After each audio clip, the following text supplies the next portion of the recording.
The aftermath of this fight is that you get a bunch of the wild gods dead. You do manage to push the Legion back to the Well of Eternity. And now, within inside, you have Malfurion trying to disable the portal.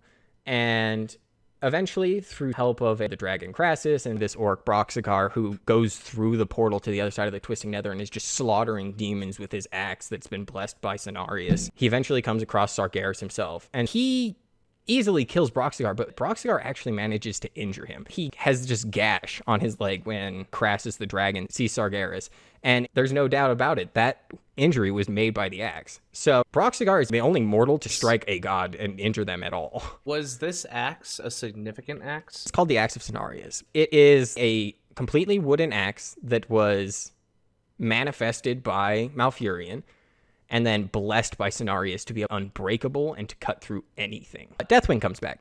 Deathwing loves his magical artifact, and he really wanted that dragon soul.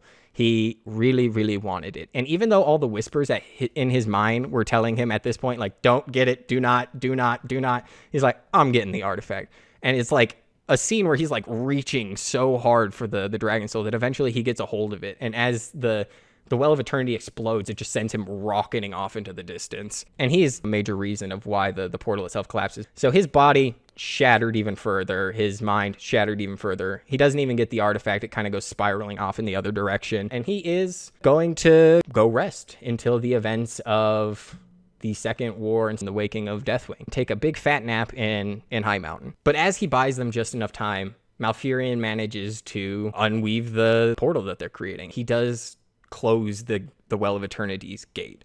And the well begins to kind of invert. And with that, a bunch of the demons that came out begin to just get dragged back in. The well begins to collapse in on itself, kind of overwhelmed with magic. And Malfurion's been basically given a vision. He's like, we need to go somewhere now. We need to get out of here now. And they go to this place called Mount Hyjal, and the Sundering begins. This is basically the event that shapes Azeroth. As the Well of Eternity is just overwhelmed with power, it shatters the land masses, like 85% of the land. And then as that happens, like all the oceans begin to just draw in towards this area that the well was once in.